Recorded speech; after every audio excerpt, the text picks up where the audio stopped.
आप देख रहे हैं एसडीएम न्यूज़। मैं हूं रियाज अंसारी। इस वक्त मैं महाराष्ट्र के ऐतिहासिक शहर औरंगाबाद से बात कर रहा हूं और औरंगाबाद के अंदर मिल कॉर्नर के पास कोतवालपुरा आता है, उस मैं भाग से बात कर रहा हूं। आप देख सकते हैं स्क्रीन के ऊपर तमाम एमआईएम के कार्यकर्ता, पदाधिकारी और इस महल्ले के लोग, इस वार्ड के लोग यहाँ पर जमा है। और इसलिए जमा है कि आप तमाम को पता है कि रामनवमी के टाइम किराड़पुर में दंगल हुआ था, जो खिजमत अंजाम दे रहे थे। उसमें अफसर खान साहब भी हैं, मुस्तफ़ा खान साहब भी हैं और ये नुमाया चेहरा उनके वार्ड का जो उभर के आया था। तो इनकी खिदमत को देखते हुए आज इनका सत्कार रखा गया है, इनकी गुलपुशी रखी गई है। कहीं ना कहीं एक हौसला अफजाई के तौर पे ये कदम उठाया गया है। चलिए और उनसे मज़ीद जानकारी जानना चाहेंगे। सर, क्या कहेंगे आज जो आपका इस्तकबाल हुआ है? अस्सलाम वालेकुम। मैं अल्लाह रब्बुल इज़्ज़त का शुक्र अदा करता हूँ जो हमारे के वार्ड नंबर में किराड़पुरे के अंदर जो एक दुर्भाग्यपूर्ण की घटना घटी थी, उसके अंदर बेकसूर बच्चे 82 लोग अरेस्ट हुए थे। तो जिसमें से 80 लोग पूरे अल्हम्दुलिल्लाह घर को ज़ामीन होके मंजूर होके घर को आ गए।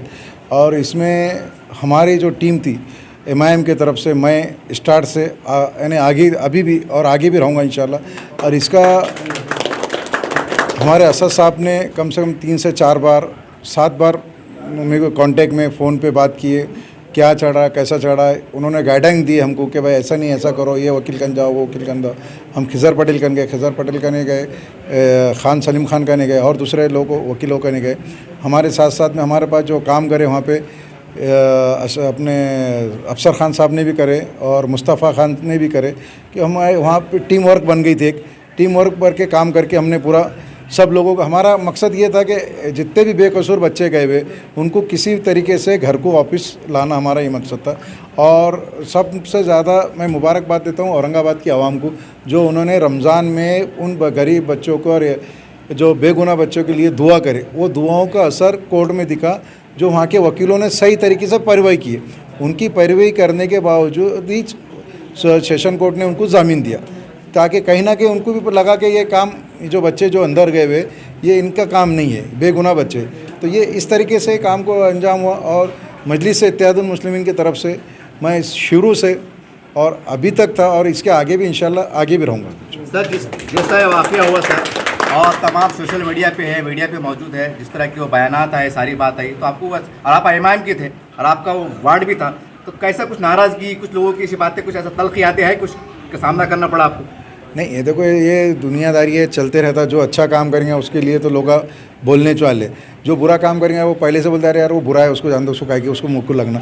जो अच्छा काम करेंगे उसके लोगों को उसके मुँह को लगता है और उसकी बात को लगता है, इसलिए हम उसके ऊपर ध्यान नहीं देते। हमारा काम है, हमारा तो ये मजलिस इत्तेहादुल मुस्लिमीन पहले से खासदार इम्तियाज़ जलील साहब हो गए या हमारे बैरिस्टर असदुद्दीन ओवैसी हो गए, हम एक कौम और मिलत के काम के इसमें है। और पहले से हमारे असद साहब का बोलना है कि अच्छा हो बुरा हो, हमको आवाम के बीच में रहना है और आवाम के बीच में से काम करके लेना है। तो हमारा ये फ़र्ज़ था।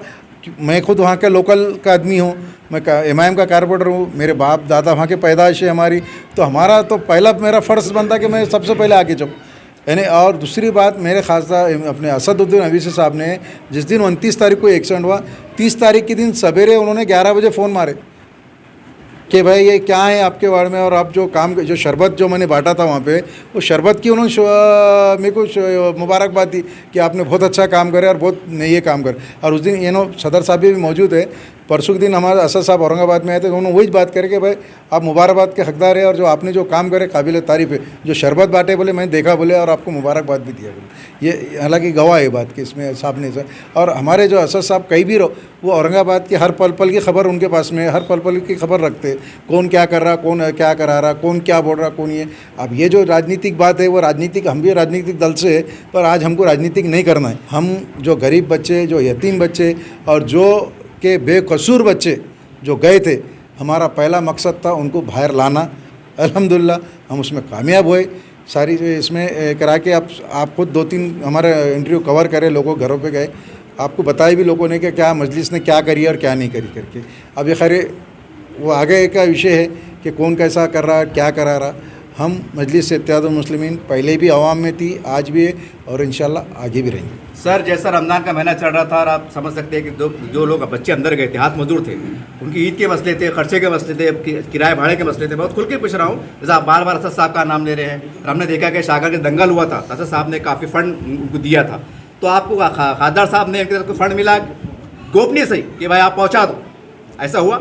देखिए, जब जो मुसलमान अगर ईमान वाला है और मुसलमान है, जो रमज़ान में जो देता उसे उसका रब जानता और उसका दिल जानता। अगर वो बात अगर हमने ये बात करे तो हमारा जो है हमारा ये नहीं रहेगा उसमें। फिर हम तो अल्लाह के लिए करें। आज जो काम कर रहे हैं हम अल्लाह के लिए कर रहे हैं। अल्लाह इसका हमको फल देने वाला है। तुम्हारे में और किसी में ताकत नहीं है हमको कुछ देने वाली। तो हमने अगर हमारे दिल से अगर अल्लाह से अगर काम करे होंगे, अल्लाह के लिए काम करे होंगे तो अल्लाह इसका वो कर। और अगर हमारे दिल में अगर कोताही होंगी कि हमने दूसरे के लिए काम करे और मेरे खुद के मफाद के लिए काम करा और मैं शोहरत के लिए काम करा, तो अल्लाह मुझे यहीं बता देंगे, आखिरी में नहीं देंगे। चलिए, मैं आप ज़िला सदर समीर साइदी बिल्डर साहब, जो सोशल मीडिया पे हमेशा छाए रहते हैं, उस घटना के बाद कुछ तल्ख यादें भी हैं, कुछ तल्ख सवाल भी हैं जो चाकी भी उस ज़बान पे आ जाते हैं। सर, पहले तल्ख सवाल कि जब उसके बाद से जो बयानात का सिलसिला शुरू हुआ, सोशल मीडिया पे हुआ, काफ़ी लोगों में इमाम को लेकर एक नाराज़गी कहिए, एक दूरी कहिए, कैसा देखते हैं आप उस बयानात? चलिए, लोग छोड़िए, आप बताइए वो रात में खासदार इम्तियाज़ जलील साहब ने कैसा काम किया? नहीं, पर्सनली मैं तो कहूँगा अच्छा काम किए, लेकिन जो बयानात आए जैसा पटल पीरियड कहा गया, काफ़ी कहा, उसके ऊपर बयानात को छोड़िए। वो रात में मेरे सदर ने, आपके सदर ने, हमारी शान ने, औरंगाबाद की, महाराष्ट्र की मुसलमान की शान ने, इम्तियाज़ जलील साहब ने क्या मुल्क को जलने से बचाया या नहीं बचाया? ये बात का जवाब, इसमें कोई शक नहीं। बस फिर आपके सवाल का जवाब मिल गया। नहीं, फिर भी मतलब नाराज़गी के पल कैसे दूर कोई करेंगे? नाराज़गी नहीं है अभी, अल्हम्दुलिल्लाह सब खुशी है, सब जो है मामला ठीक है, कोई परेशानी का मामला नहीं है। जो ऐसी बात बोल रहे हैं उनके दिल में झाँक के देखिए, उनके दिल में चोट होगा या कोई और परेशानी होंगी तो वो परेशानी की वजह से बोल रहे हैं। सर, आपको लगता है कि काफ़ी, हम भी शहरों में घूमते हैं, आप भी राजनीति पे, हम भी मैदान में, लोग कह रहे हैं कि इसका खमियाजा चाहे महानगर पालिका हो, कारपोरेशन हो या खासदार हो, शायद आपको भुगतना पड़े। किस बात का खामियाजा? ये भाई हालात हुए, लोग तो कह रहे हैं कि ईमान की वजह से भी बोले कि जो तो मेरे सदर ने, आपके सदर ने मुल्क जलने से बचाए, फिर खामियाजा किस बात का? नहीं, वो तो कह रहे हैं कि उनकी वजह से हुआ। नहीं, लोग कह रहे हैं। सुनिए, वो दिन, वो रात में जो हालात थे वो मैं आंखों से देखा हुआ, हमारे अनीस खान साहब ने आंखों से देखे हुए। उस हाल में, उस दंगे की पोजीशन के अंदर मैं और अनीस खान साहब जो है तो राम मंदिर तक नहीं पहुंच सके, मेरा और आपका सदर वहाँ तक पहुंच गया, बच्चों को भगाने की कोशिश करा, अंदर गया, राम मंदिर की हिफाजत करे। ये हिफाजत करनी ज़रूरी इसलिए थी ताकि हमारा शहर में अमन और शांति रहे, ताकि मुल्क के अंदर अमन और शांति रहे। हम कभी जो है तो दंगों के फेवर में नहीं रहेंगे, ना दंगाइयों के फेवर में रहेंगे, मगर औरंगाबाद को किस तरीके से हम सेव कर सके, किस तरीके से अमन और शांति ला सके, इसके लिए हमने वो टाइम पे भी प्रयत्न करा, उसके बाद में भी करा, अभी भी कर रहे हैं।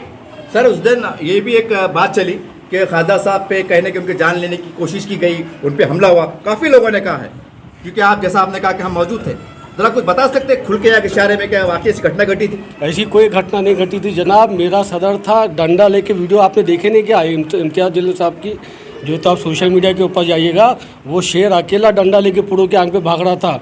उसको क्या होने वाला है जनाब? वही था जिसने उस दंगे की रात के अंदर उस हालात में वहाँ पर पहुंचकर जो तो अमन और शांति औरंगाबाद शहर में बनाए रखे, इसके लिए कोशिश भी की, सोशल मीडिया से भी कोशिश की, राम मंदिर के अंदर से भी कोशिश की, और औरंगाबाद शहर के तमाम पॉलिटिकल लीडर्स को रात में कॉल करके बताया कि भाई यहाँ पर सब शांति है, आप सब आइए, हम सब यहाँ पर बैठ के एक यूनिटी का मुजाहरा करें ताकि हम औरंगाबाद शहर को जो तो आग लगने से बचा सकें। सर, एक बात बहुत गर्दिश करी है औरंगाबाद के अंदर, चलिए वाक़या तो टल गया, सारी बात हो गई, लेकिन खासदार साहब ने जो बच्चे अंदर गए, उनके वालिदैन बोलिए, एक गुफ्त शरीफ, एक प्यार मोहब्बत, एक तसल्ली, कि जो भी है एक दूरियां वो कम हो, ये मुलाकात करना चाहिए, खुल के बात करना चाहिए, या कुछ गलत फहमी है या जो भी है ये हो रहा है, ये क्योंकि मैं नई चाकी में बोल पा रहा हूँ, समझ जाइए कि चीज़ हो रही है, इसके ऊपर क्या कहेंगे? ये मजलिस इत्तेहादुल मुस्लिमीन की औरंगाबाद शहर के अंदर ताकत है कि औरंगाबाद शहर के अंदर के बाद में भी 80 के ऊपर बच्चे अरेस्ट नहीं किए जाते, उसके बावजूद भी जमात ने, इसाक हाजी साहब ने, तमाम मेरे कॉरपोरेटर्स ने,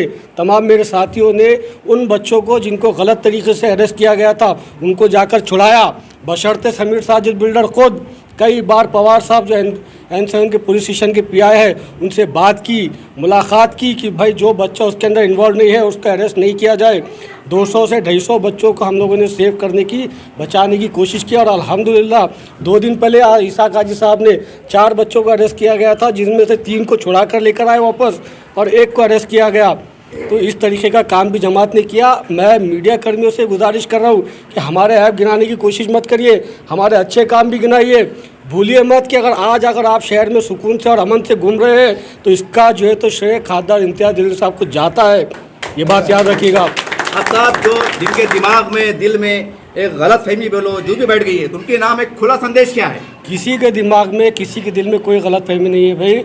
मेरी कौम, मेरे शहरियान तमाम जो है तुम मेरे साथ, मेरी जमात के साथ और ख़ास तौर पे खासदार इम्तियाज़ जलील साहब के साथ जुड़े हुए हैं। उनको मोहब्बत है इम्तियाज़ जलील साहब की क़यादत से, उनके थॉट प्रोसेस से। तो अल्हम्दुलिल्लाह जो क़यादत औरंगाबाद में ज़िंदा हुई है वो एक किसी 4 शरपसंद लोगों की वजह से ख़राब नहीं होगी। क्या कहेंगे, आज आपके मकान पे ये कार्यक्रम रखा गया है? देखिए जो है तो हमारी टीम वर्क है और मजलिस इत्तेहादुल मुस्लिमीन के मैं मध्य के अध्यक्ष के हैसियत से जो है तो हमारे इसाक हाजी साहब का इस्तकबाल और गुलपोशी इसलिए किया हूँ कि उन्होंने डे 1 से, जिस दिन से ये वाक़या हुआ उस दिन से हमारे प्रतिनिधि कर रहे हो मजलिस इत्तेहादुल मुस्लिमीन की तरफ से, और इम्तियाज़ साहब और हमारे असद साहब उनको गाइडेंस करते आए। ये नहीं बोलिए कि इन्हों क्या कर रहे हैं और उन्होंने क्या कर रहे हैं। देखिए इसाक हाजी साहब ने जो काम किया है और वो वहाँ के प्रॉपर के थे और उनको हर चीज़ से नॉलेज था कि कौन कैसा बच्चा है क्या है। उन्होंने हर चीज़ से उनको जाके मदद की। यहाँ तक कि अब बोलने की बात नहीं है, आप जो बोल रहे थे कि भाई रमज़ान में क्या किए, अब हमने क्या किया हमारा अल्लाह जानता और हम जानते है कि नहीं। लोगों के बोलने से क्या होगा, लेकिन हमने किसको क्या दिया और क्या नहीं दिया ये हम जानते हैं और हमारा अल्लाह जानता है। और हमारे इसाक हाजी साहब ने जो काम किया है, शायद ही औरंगाबाद में ऐसा कोई शख्स होगा जिसने घर घर जाके हर एक माँ बहन से उनसे बात की और उनके बच्चों को छुड़ाने का काम किया। ठीक है, हर एक ने काम किया, लेकिन वो प्रॉपर के थे, ज़्यादा उनको नॉलेज था, इसलिए उन्होंने बहुत बढ़िया काम किया। इसलिए हमने आज उनका पूरी एमआईएम की टीम की तरफ से इस्तकबाल किया, गुलपोशी की। बहुत कुछ इस तरह से आपने देखा हाजी इसाक साहब की आज गुलपोशी की गई, सारी बात आपके सामने आ गई। कुछ मैं को दोहराना मकसद नहीं है, वीडियो को बड़ा बनाना मकसद नहीं है, लेकिन एक बात, क्योंकि हम भी जनता के बीच में घूमते, मेरे 1 या 2 सवाल है मैं तमाम जनता के सामने रखता हूँ कि खुदा ना उस दिन अगर राम मंदिर को कुछ हो जाता तो दूसरे दिन का सुबह हमारा महाराष्ट्र और भारत देश किस तरह से देखता, ये आप फैसला कीजिए। मैं आपसे सवाल कर रहा हूँ, एक पत्रकार होने के बावजूद आपसे सवाल कर रहा हूँ कि उस दिन अगर राम मंदिर के अंदर कुछ तोड़फोड़ हो जाती, वो वीडियो वायरल हो जाता, तो औरंगाबाद के अंदर क्या होता, लोग ईद कैसा मनाते, रमजान कैसा मनाते। ये सवाल एक पत्रकार के मैं आम जनता से पूछ रहा हूँ। उम्मीद करते हैं कि आप वो सुलझे हुए दिमाग से कमेंट्स के अंदर इसके जवाब देने की आप कोशिश करेंगे।